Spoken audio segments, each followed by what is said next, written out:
Hey, No. We got to do the intro.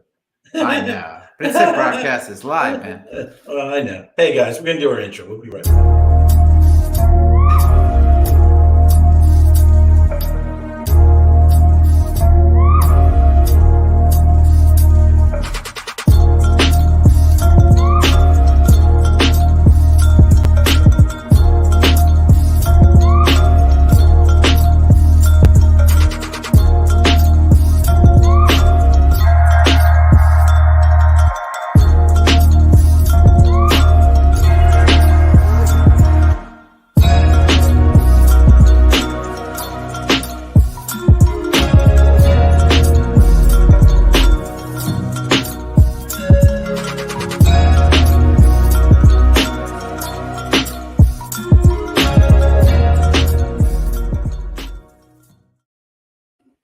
See, here we are now. It's all polished. It's all good, Darren.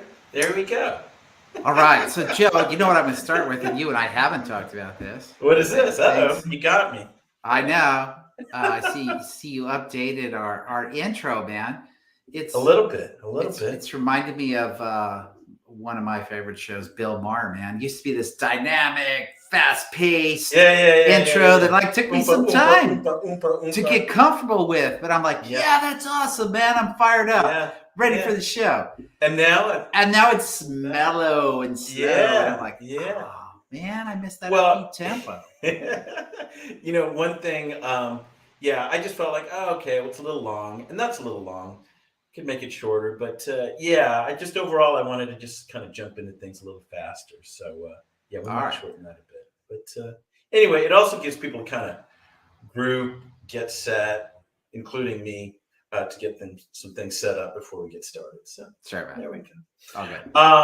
Well, look, guys, thanks for joining us once again. It is Real Estate Reality with your hosts, Darren and Joe, over at Urban Hillsides Real Estate, here to cover a couple things. One, sold listings that we feel are notable, buyer wins, along with those seller wins from the sold listings.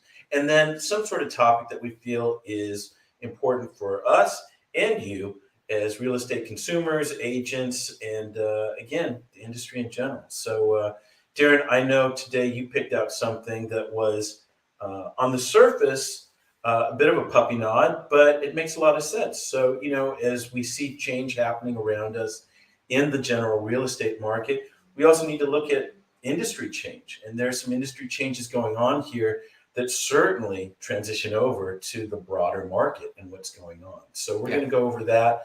But yeah, man, I'm glad you noticed some of the changes here, design wise. Yeah. And, guys, we're also now on Twitter. So keep that in mind.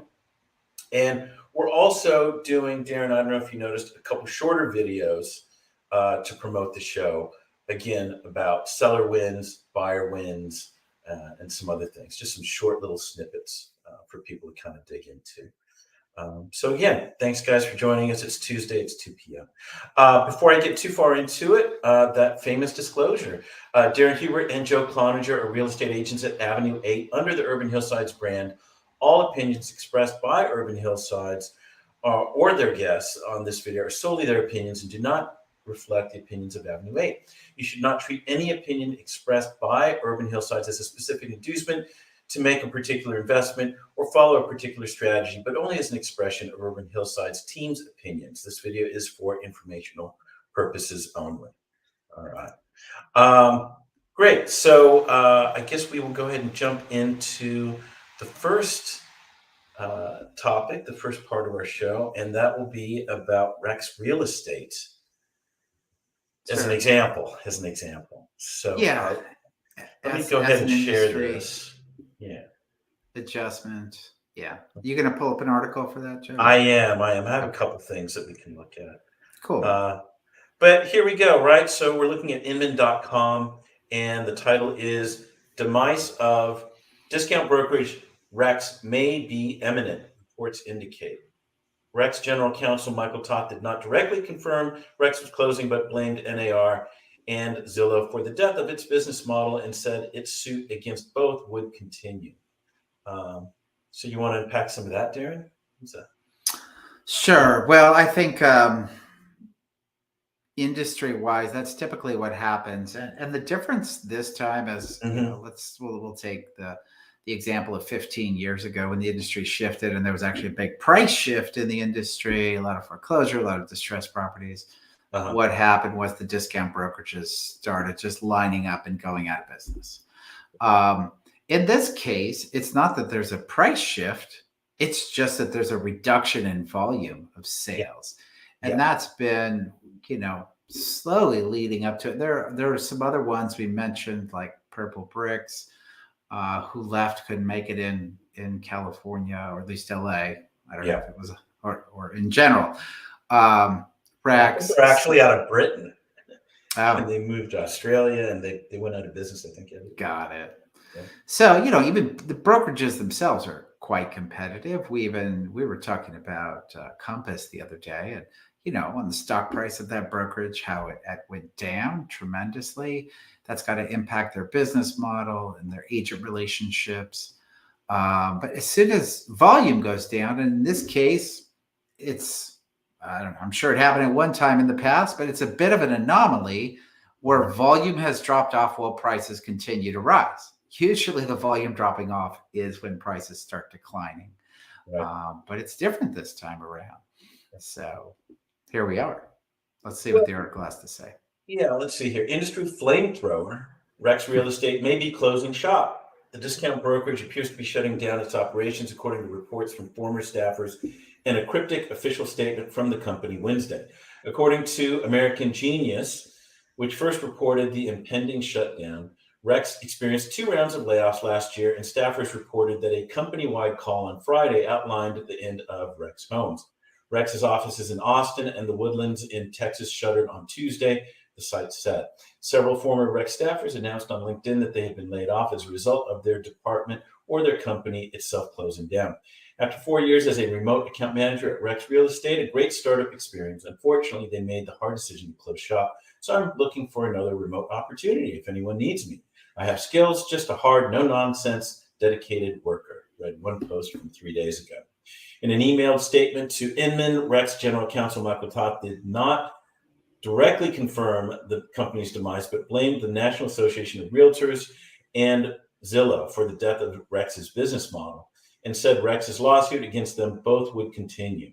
Founded in 2015, Rex began as a self-described disruptor that employed salaried agents, charged home sellers a 2% listing fee, had a policy of never paying outside buyers, brokers, and eschewed MLSs, at least initially.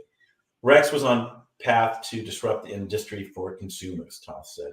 Unfortunately, as alleged in Rex's federal lawsuit, when Zillow and NAR colluded to protect their profits, Rex's innovative business model was sacrificed. The industry could not tolerate consumer choice. As a result, we had to make a lot of painful decisions.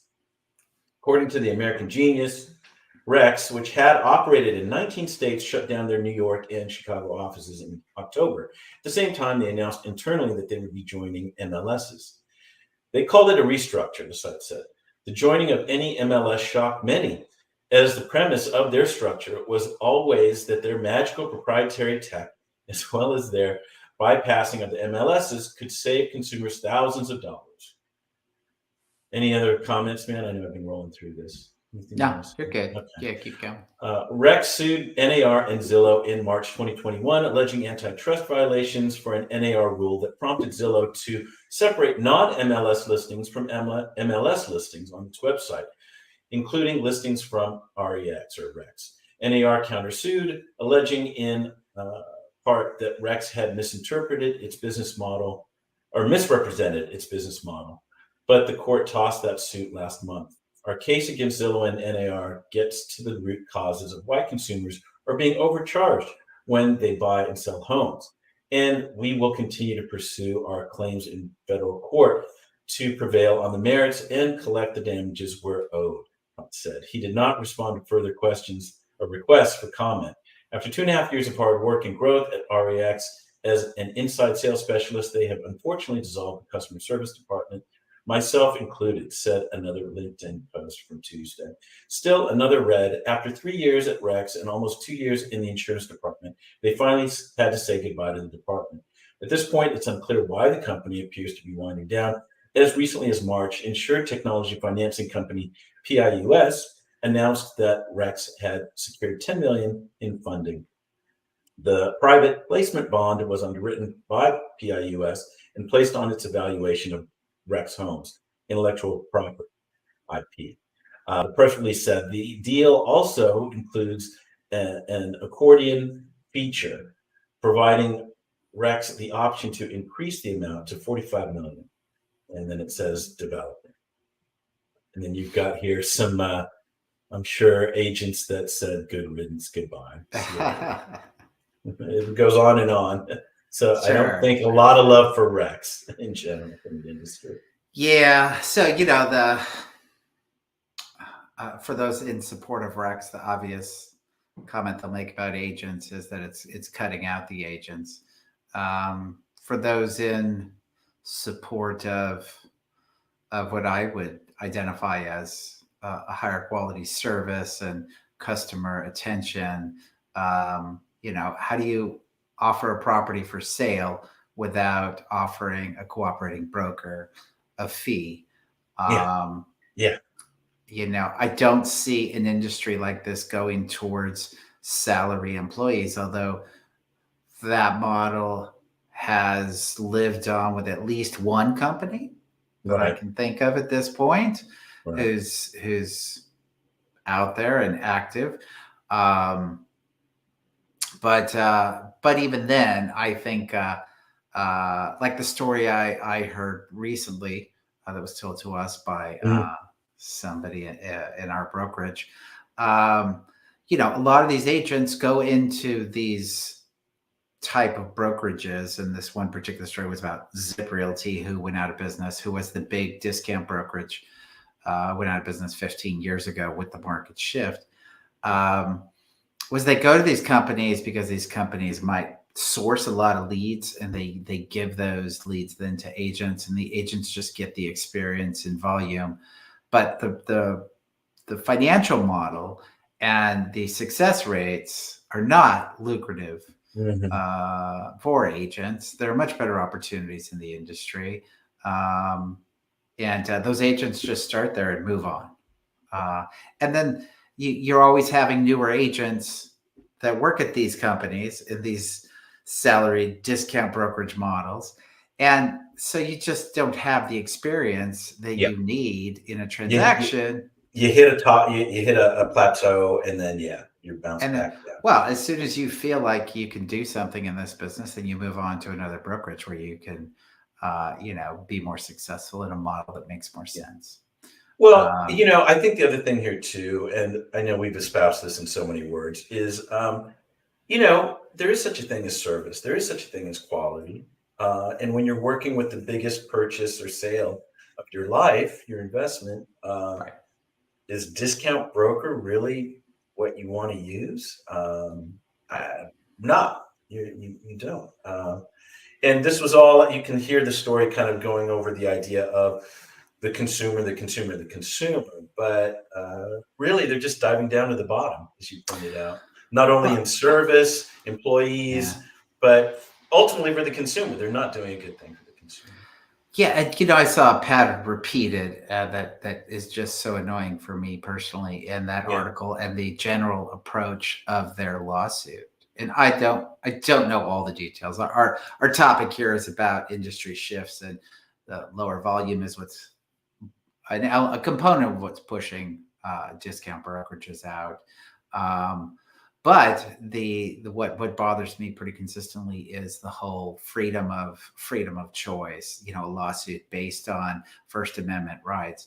So many of these lawsuits that I hear about nowadays, so many of them in all walks of life are about freedom of choice. And basically what they mean is you can't deny us to give you shitty service. We can offer shitty service if we want to offer shitty service, and you can't stop us from offering it.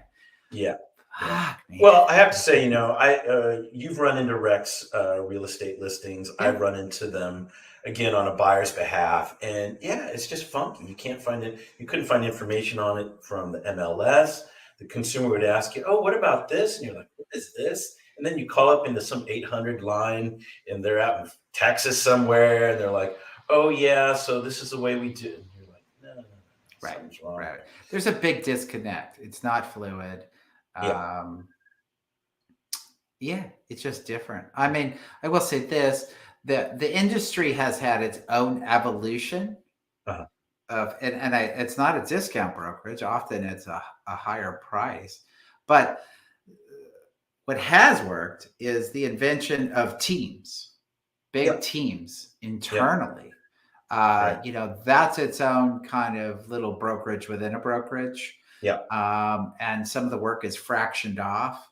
But those teams are usually based on a singular component of a local agent who knows what they're doing and have been doing it for a long time. And they understand all the relevant components to be successful. They've been successful enough, at least, that they're filling the voids where they might not be the best. And they're actually getting better at all the dynamics in the transaction. In the long run, right? Because of that team effect. And the long Yeah. Right. Yeah. So, and when those teams get too big, even some of that is lost. Then it becomes, again, a little distant, less good, better, not as good a connection and communication. And so. Well, the thing I kind of wanted to close off on this was basically that, Rex is an example. Rex and companies like this, discount brokerages, can't compete in this new change, this new market because, they're dived to the bottom. Their discount attitude about everything was supported when the market was going up. That's not going to work. With both prices and volume. It took both. Yeah. Volume. It requires volume. Anytime you want to, you can have one person in Texas answering calls for the entire country if you want, I guess, and you don't need volume. But at some point, you've got to have some locality. Like the one transaction I was involved in that had a Rex agent. I didn't even know this. They had one office in all of Los Angeles that served all of Los Angeles. That's not pretty geographically connected. It's a big city. So. Well, the other thing too, so Rex is one example, but I looked up on housingwire.com just the word layoff. And you see this happening across the industry right now. First with the mortgage industry, again, you're talking the volume, it's not there. On the refis or new home purchases. But it goes on and on here as I looked up, layoffs at Rex Homes. Let's see. Loan Depot reports loss of 91.3 million. I think they also have layoffs happening. Finance of America, $64 million loss in Q1.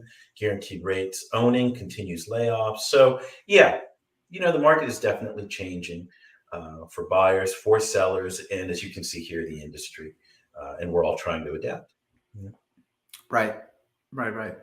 So, who knows what's going to happen with other brokerages? I think, although we're not an insider, and other than the connected articles that we read that are industry articles, there's going to be more shifts.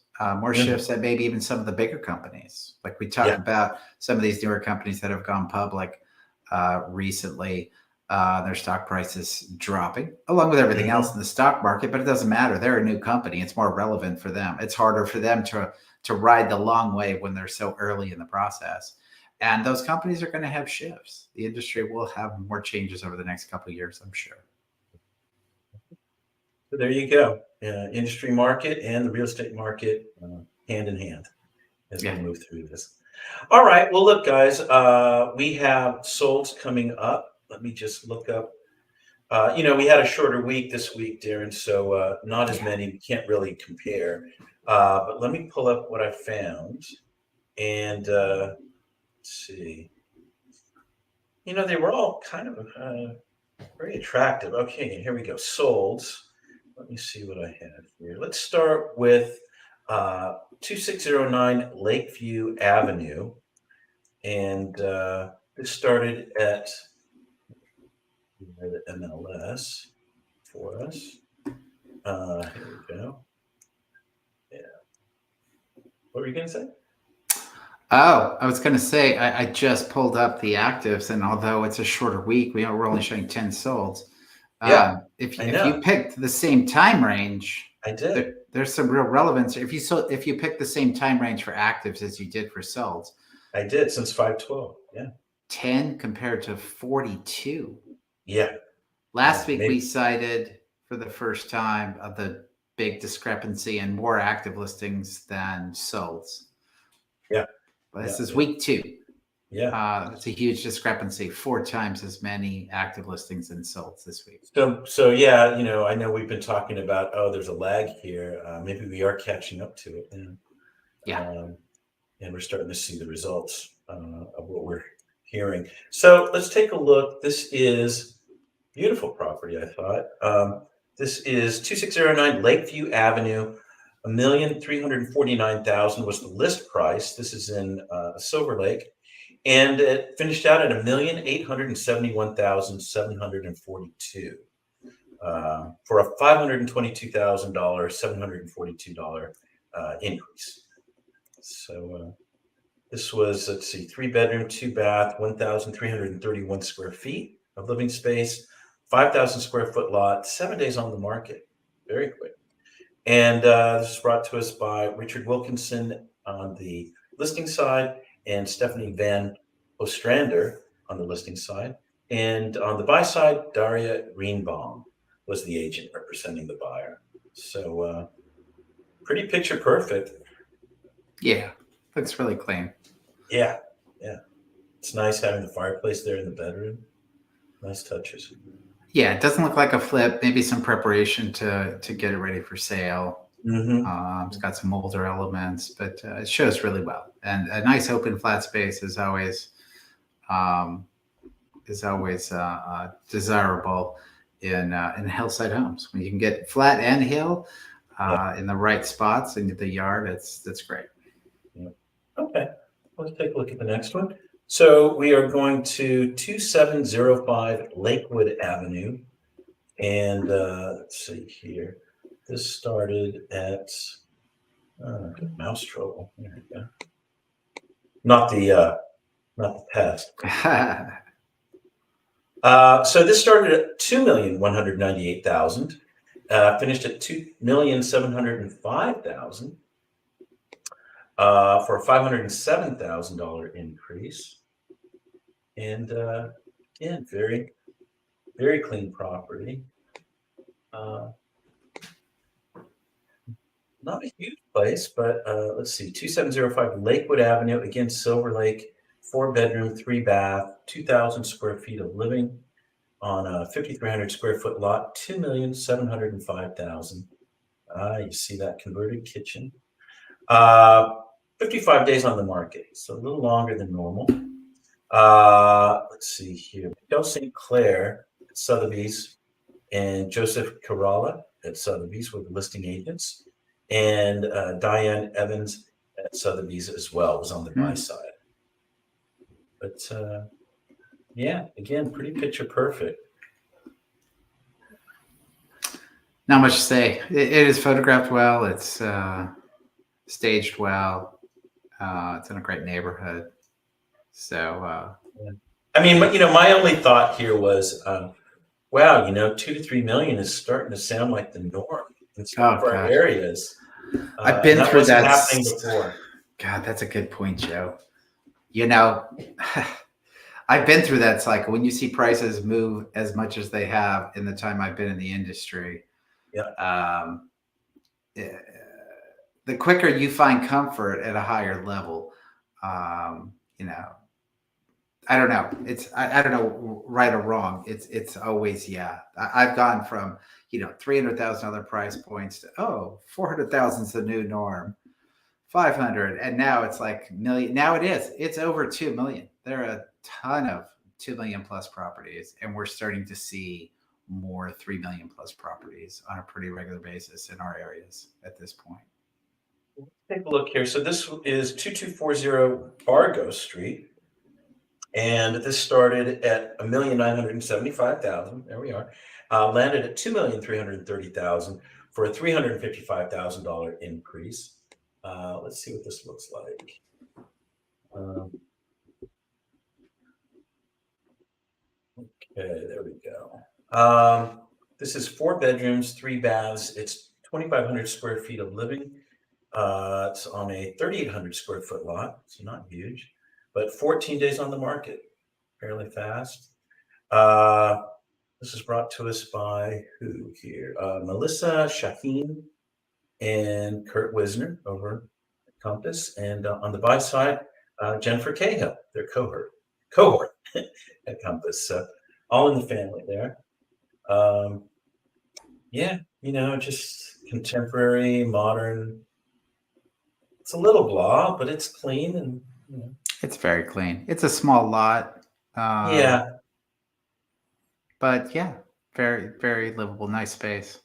Yeah. Big bathroom, huge bathroom. It's nice. Yeah. I don't know why it took 55 days. Wow. Because those usually just go. But and maybe, you maybe find it went through another escrow or something. Either that, or it could just be that they wanted 60 days. There's a lot of things that go on in the background with the seller these days. Yeah. That they have some good leverage. Often it's a quicker close and they get their cash and they get a rent back. That's the more likely scenario, but sometimes it is a longer close. So let's take a look at 4139 Camino Real. It started at $1,425,000, landed at $1,650,000. I believe this is Mount Washington, but that was a $225,000 increase in price. Let's take a look here. Beautiful backyard. The front, you can see there, not much. Yeah, they're pushed all the way up to the street on Camino Real. 3 bedroom, 2 bath, 1,343 square feet of living space. It is Mount Washington. $1,650,000 was the final price. Nice size lot, 13,000 square foot lot. Obviously, a lot of hill, but terrace. So there is some usability there when you see the pictures. Days on market 11, and this was brought to us by Heather T. Roy and Liarka Bosnack at Douglas Elliman, and on the buy side, Mark Price. There you go. Yeah, they did some interesting things with the terraces outside. It's kind of nice. I hope my ping pong ball doesn't go to the left and roll down the hill while I'm playing. But that's. I've written offers on properties on this street with this same basic dynamic. Looks really small at the street and just expands as it goes down the hill and opens up to huge yards. Yeah. So, as you mentioned, very quaint from the street, but very grand and dramatic from the backyard, which is pretty awesome. Yeah. Oh. All right. Let's go to the next one. Let's see here. So we're moving on to Poppy Street. So this is 921 Poppy Street. Started at $1,799,000, landed at just over $2 million, $2,005,000 for a $206,000 increase. Let's see.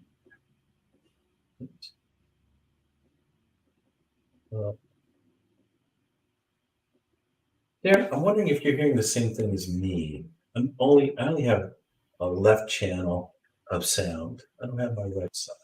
No, I have both sides, John. Oh, good. Okay. Okay. So, overall, it seems this week it's been a lot of kind of contemporary modern look. This is 921 Poppy Street. It's Highland Park. Not a Highland Park looking house. 5 bedroom, 4 bath, 2,736 square feet of living space on an 8,400 square foot lot. $2,005,000. 9 days on the market it took. And let's see here, brought to us by Melinda Ray, Tracy Dove, at Compass, and on the buy side, Casey Winchell, Napolitano, NDA Real Estate. So congrats. That ADU is fantastic. All the way, at the top of the structure with lots of... with the stairs going up. Yeah. I mean, gosh, man, like for a job like ours or many others these days. All right, honey, I'm going to work. I'm walking up the stairs. You've got enough detachment there. Yeah. I think I just believe that's so common. Although they're And being look at built those inspiring views when you get up there. totally, yeah. Look at that. On the side, and it's got its own kitchen, it looks like. Yeah, they're built. I think what's happening a lot though is they're built as rentable units. I think people are just using them as offices in a lot of cases. Yeah. Yeah. I was wondering on the side there, that's a water feature. Did you see that? I did. On the left. Yeah, really big water feature, kind of stairs cascading down there. Oh, wow. Right, sure. I see it now. It's work. Nice space. Great views from both structures. Yeah, it is an inspiring space because of the views. And again, yeah, 2 million, a little rarefied for Highland Park, but you can see why. That makes a lot of sense. Yep. Okay, next is, and I'm just running through all these as seller wins and buyer wins because there were just not that many. But now we go to 411 Ulysses Street. Let's take a look at this. And the other characteristic this week, Darren, was a lot of new builds or close to new builds, remodels. Yeah. So not a lot of character in these things, but let's see. So 411 Ulysses Street, this started at $1,198,000, so fairly affordable, and went to $1,350,000 for a $152,000 increase in price. Let's see what they were looking. Okay, so this is in Mount Washington, technically. 3-bedroom, 2-bath, 1,470 square feet. Oh, wait a minute. Is this what I was looking at? Yeah. Okay. 2,700 square foot lot. Really tiny. Days on market 9, and brought to us by Kirk Hawkins at Nah Technology, and then on the buy side, Aldo Linares at Nila Homes. Mm-hmm. I think those are close cousins there. But right. Yeah, so cramped lot. Yeah, you can see that backyard's not huge. Really, a lot of it's up in the front. So yeah, starting at 1.2, I thought that stayed in the range of 1.2, went up to 1.35. Yeah, it's just it was a newly built house basically, even with a small lot, and that's it's a street that has some upside still. Yeah, that's a good way to put it. Yeah. So this is definitely helping out the neighborhood for sure. Yeah. Cool. All right. And then finally, our last one is, I think this is out in El Sereno, Somerset, 5360 Somerset, started at $1,162,000 and landed at $1,100,000 for a $62,000 reduction. There we go.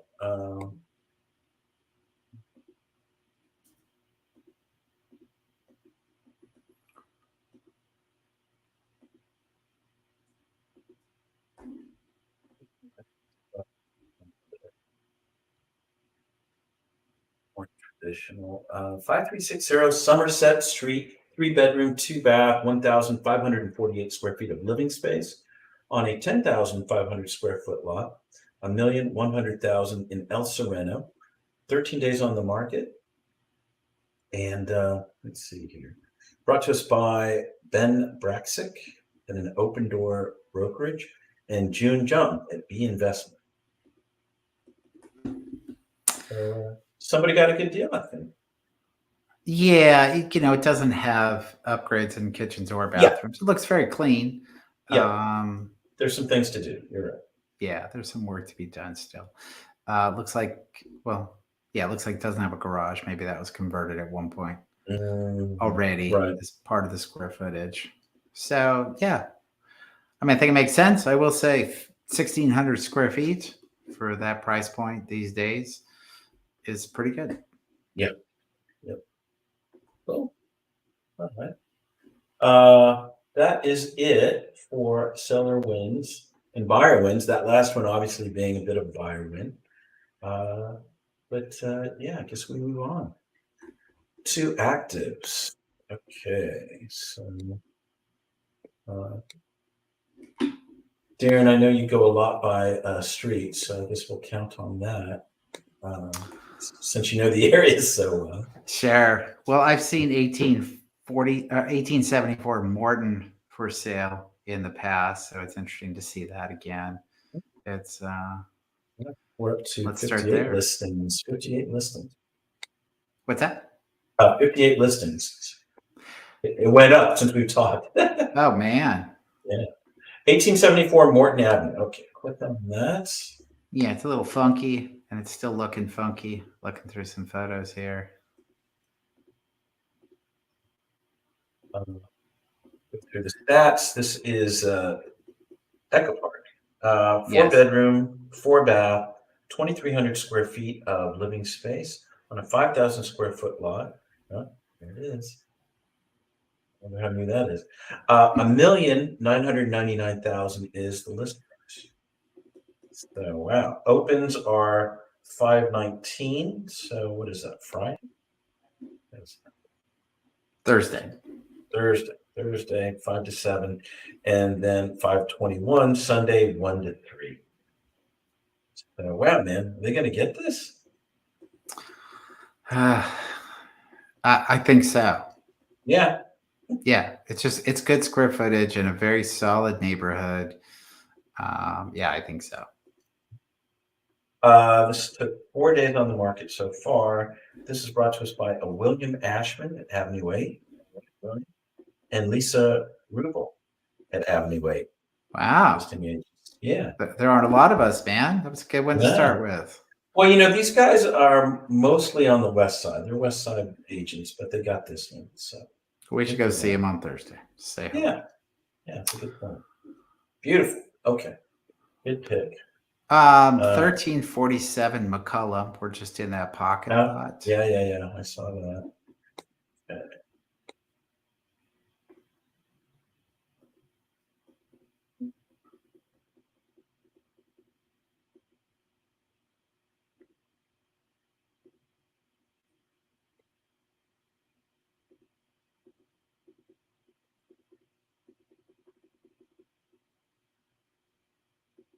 1347 McCullum. This is Silver Lake, 2 bedroom, 2 bath, 1,344 square feet of living space. List price $1,495,000. This is a 4,800 square foot lot, and the open house is what was that? Saturday, 11 to 1, or no, Thursday. There's a spot. 4 days on the market. This is Richard Michelovsky, Compass and Tracy Doe. And yeah, it's kind of what you expect on that side of the street, huh? Above the street, something in the back. Totally is. Yep. And seems priced a bit low, which is pretty consistent. Yeah. With that agent. So it should sell fast. Yeah. And theoretically probably over asking. Yeah. All right. Next. Wow, I had to look twice at that. Really? 495,000? Yeah. 312 Mountain View. I know Mountain View has some roughness there. There's only one exterior photo. It looks like take down the metal and it'll look better, but it looks charming. Early 1900s, late 1800s.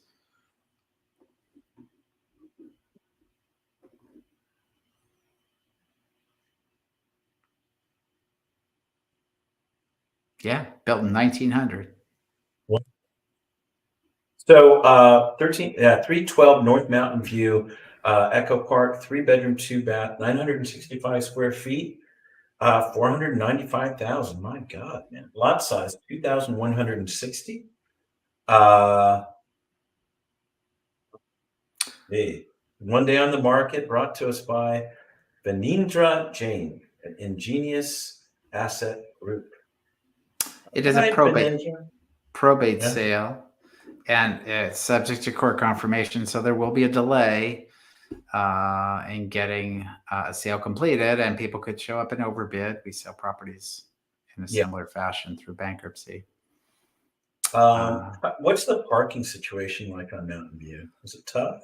I don't know at that section of Mountain View, Joe. Yeah. Because that would be one thing you'd have to get over. Parking. Yeah. But yeah, why not? Forget the condo. We should bring this up with our friend Ann. Sure. She'd love that. Next, what do you see? Just another. This is a really good price. This is going to go up, I imagine. 1361 Mitchell Sereno Street, which is that street is good along the entire street. This is 1,200 square feet for $1,079,000. Yeah. Unless this is a major fixer, that price is not going to stick. It's not a major fixer. Let's look. So 1361 Mitchell Sereno Street. This is Silver Lake, 2-bedroom, 1 bath, 1,184 square feet of living space. It's on a smaller, almost 3,000 square foot lot, $1,079,000. Yeah. Open house on 5/21 and 5/22, 2 to 4 p.m. And let's see, 5 days on the market. Allison Moss Huddy at Keller Williams Los Feliz. All right. Yeah. It's a good listing. It's a good price point. We get a lot of attention with this. Yeah. Here's another one that I think. Wait a minute. Is it a stair street? I saw stairs. It's Mitchell Trent. Is it on the other side? Let's see. So I see stairs on one side. I don't think there is a stair street on Mitchell Terrain. Or is it like when you're walking up Mitchell Terrain, those stairs from Sunset? I wonder. Oh. Maybe that's why.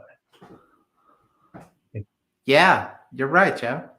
Yeah. That's up off of between Sunset and where it picks up on the other side. I think there are just a couple like that. This might even be the only one. Damn it, man. All right. Well, somebody will put up with that. The price makes more sense now. Right. Good job catching that. Well, here's another stair street.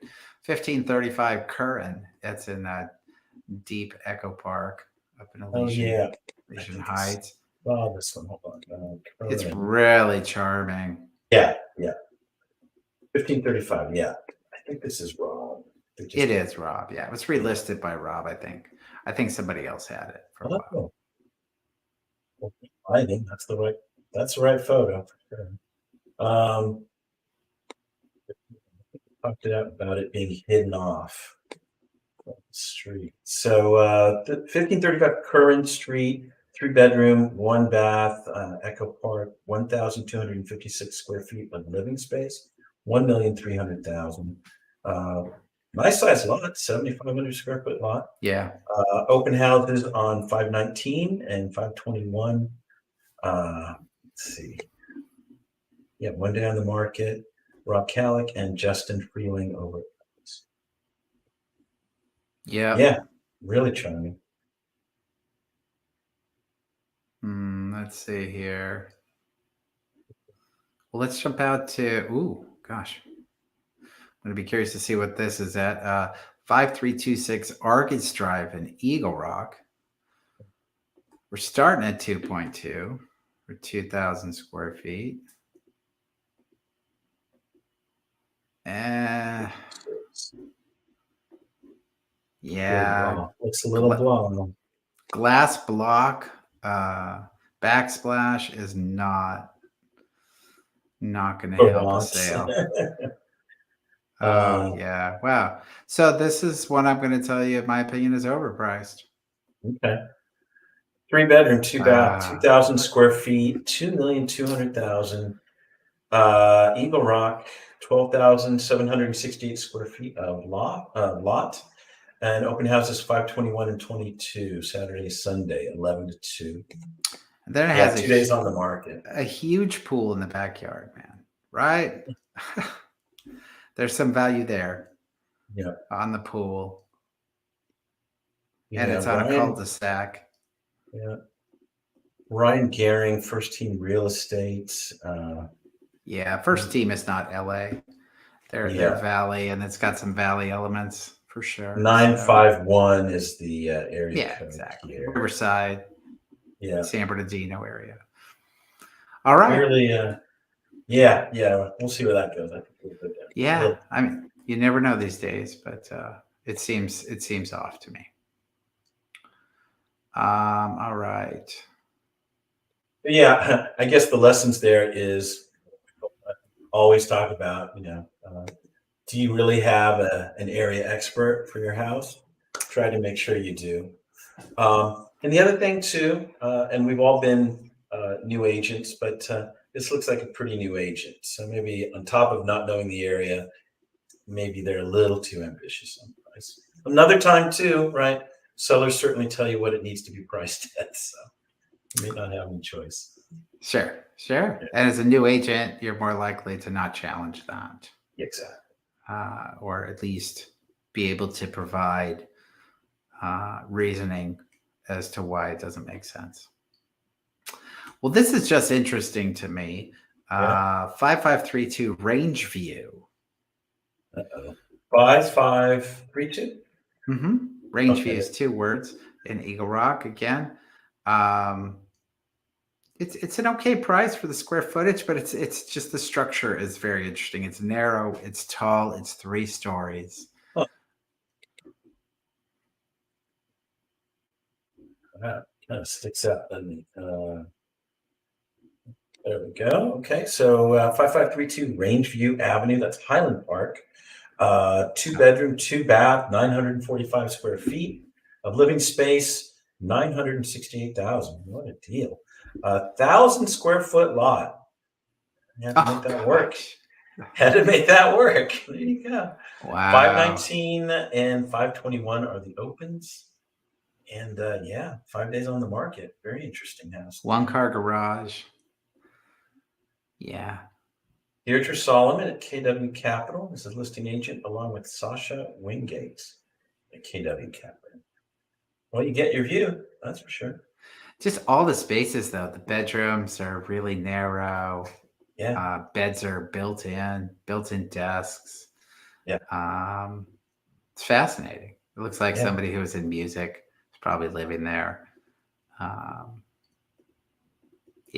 Good for the architect. Oh my gosh, to make that work. Is it really 1,000 square feet? I didn't notice that, Joe. I was just scrolling through the photos on the lot. Really? Yeah. Lot size, 1,092. Oh my gosh. Yeah, look at that backyard. Wow. Well, yeah, good for them, seriously, for the architect to pull that together as a livable space, and it looks nice. And congrats to Deirdre. And right, at least you also get a second car space there inside. So doing everything you can. Yeah, they have definitely maxed out the use, it looks like. So, all right. I don't think this is particularly impressive. It doesn't look like it, but let's try 4134 Berenice as the last one. It's an area we know.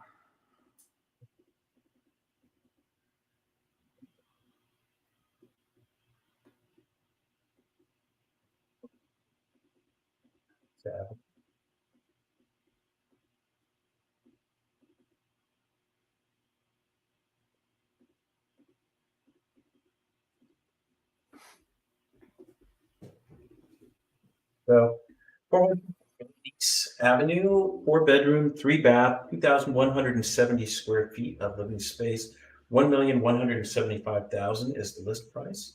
It's in Montecito Heights, almost 5,200 square feet lot, and opens on 519 and 521. Days on market 5. Brought to us by Deirdre Solomon, KW Capital, and Fawn Vu at KW Capital. So these all look like very recent remodels or new builds. Yeah, and this one's a duplex. It's amazing to me that they just list all these as single families now. But it's got a big structure at the back adjacent to a garage. Let's see. right? Yeah, so it looks better than the original photo. The original photo just looks a little cluttered and busy to me, but once you get deeper into the photos, it looks nice.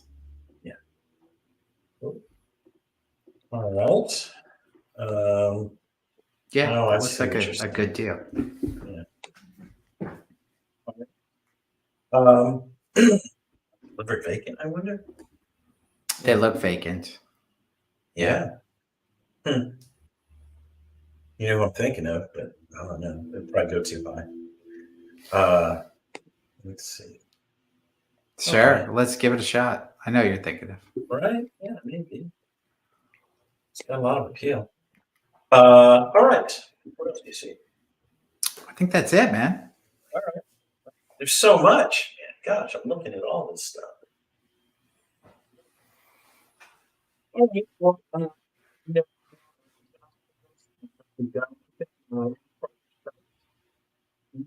And give to the people out there for this week in terms of, I guess for me, it's there's a lot of change going on, and there might be some opportunities out there to take advantage of if you're a buyer. So don't give up complete hope here, because the perception is changing, not just in buyers' heads who really want everything to go down, but certainly in sellers' heads too. I think there might be some people that might feel a little unsure. Well, I'd say two things to wrap it up. Interest rates have been floating down. They floated down last week. They're floating down again this week. Yeah. That's hopeful, certainly for buyers and for stability in the industry. And the second thing is, as you mentioned, sometimes these pullbacks are short-lived, temporary, and no one can determine exactly the direction things are going. But sometimes if you're able to jump in these moments when other people pause, that's an opportunity. Then the market just picks right back up. That's happened multiple times over the last couple of years when people have thought the market was shifting and turning. It certainly happened when COVID hit, when people were letting product go and just, at a lower price, thinking the market was going to turn, and then it picked right back up. So, again, as we repeat all the time, if it's the right time for you to buy and it makes sense financially, Sure. don't let the expectation of market direction dissuade you. Yeah. If it makes sense now, then it makes sense now for you. Go ahead and do it. Yeah. Okay. Well, great, guys. We'll see you next week. Sorry about the roughness on the show today, Darren and everyone else, but we get better and better, right? So we'll talk to you later, guys. Take care. Bye. Bye now.